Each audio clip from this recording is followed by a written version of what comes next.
Jelly Beans Have Power is not only an episode that progresses the overall plot regarding the elementals, but it's also a highly introspective episode for Princess Bubblegum, who has to not only learn to use her powers, but deal with the responsibility that comes along with them. At the start of the episode, Bonnie is mad jelly at Slime Princess and her sick slime skills. And while SP may be pushing it on the gloating, you would be too if you could make Nickelodeon's programming completely obsolete.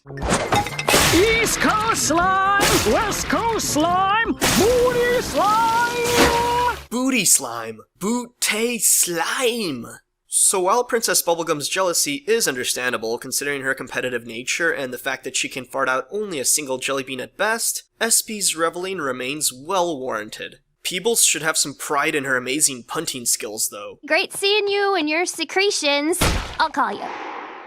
Princess Bubblegum is obsessed with her own perceived inferiority, staying up late to try and figure out the source of her elemental problems using her gadgets. Things were fine before jelly beans were farting out of my palms. It's interesting because things could continue to remain exactly the same if Bonnie just ignores her flatulating palms. They don't interfere with anything. There's no reason things couldn't be quote-unquote fine now, except for PB's mental hang-ups on the issue. P-Bubs is stubborn and obstinate, and she just won't let her inability to use what's available to her go. A strange symbol sent by a stranger triggers Princess Bubblegum to have a cosmic candy dream where she meets Chatsberry! It's like I'm watching Avatar all over again. But I gotta ask, why Chatsberry? Why not any other previous candy elemental, other than the fact that Chatsberry is the only one to have previously received characterization, which, granted, might be the meta reason behind the decision. My guess is that the elementals have access to all the past lives within themselves, locked away somewhere in their cosmic consciousness. However, it's easier to reach out to the elementals that one shares the most characteristics and similarities to. It's easier to make a connection to those who are reflections of you. Let me jump ahead to the end of the episode real quick. Look at this part of the chart. There's a picture of Urgent's Evergreen on the note describing Flame Princess. I'm going to assume that note, unsure of weakness, keep eye on, was what Urgence told Patience when she talked to him in her cosmic consciousness about fire elementals. Otherwise, Evergreen's picture being there makes no sense. On that tangent, I have to assume the weakness being referred to is a character trait and not a physical weakness,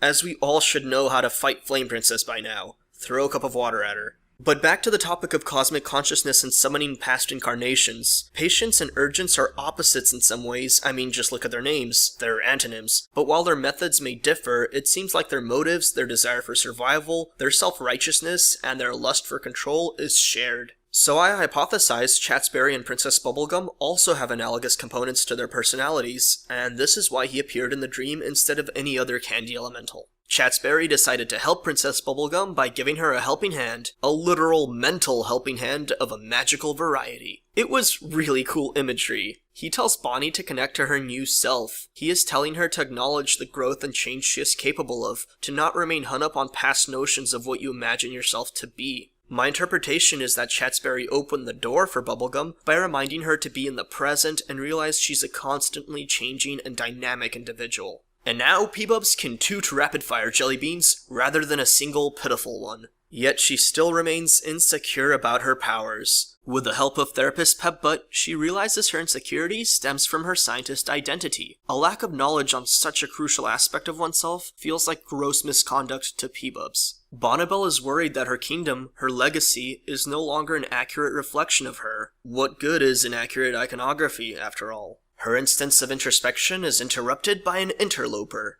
So usually, Gumball Guardians take care of invaders, often poorly. This time they're sitting around completely motionless. What gives? Well, in the first episode of the Islands miniseries, the Gumball Guardians were neutralized. Could they be inactive in this episode because they still haven't been made operational after neutralization? It seems like the end of this episode might chronologically take place during the Islands miniseries. So P-Bubs has to protect her kingdom manually, and instead of relying on her technology to fight like she has in the past, quite effectively may I add, she chooses to rely on her new elemental powers instead. And not being very well versed in them, she ends up adding to the wreckage while putting up an ineffective barrage of beans. The giant origami fortune teller, clearly working toward trying to get Bonnie to unlock her powers, sends her back into the cosmic consciousness dream with Chatsberry. Chatsberry's only advice is that Bonnibel has to walk her own path, wear her own shoes. And after some backlash and anger, she does, by relying on the science she's well acquainted with, by breaking down her powers into the constituents that make up their structure. Princess Bubblegum has made countless life forms, and sugar is vital for life. It's even in DNA, as Chatsberry said.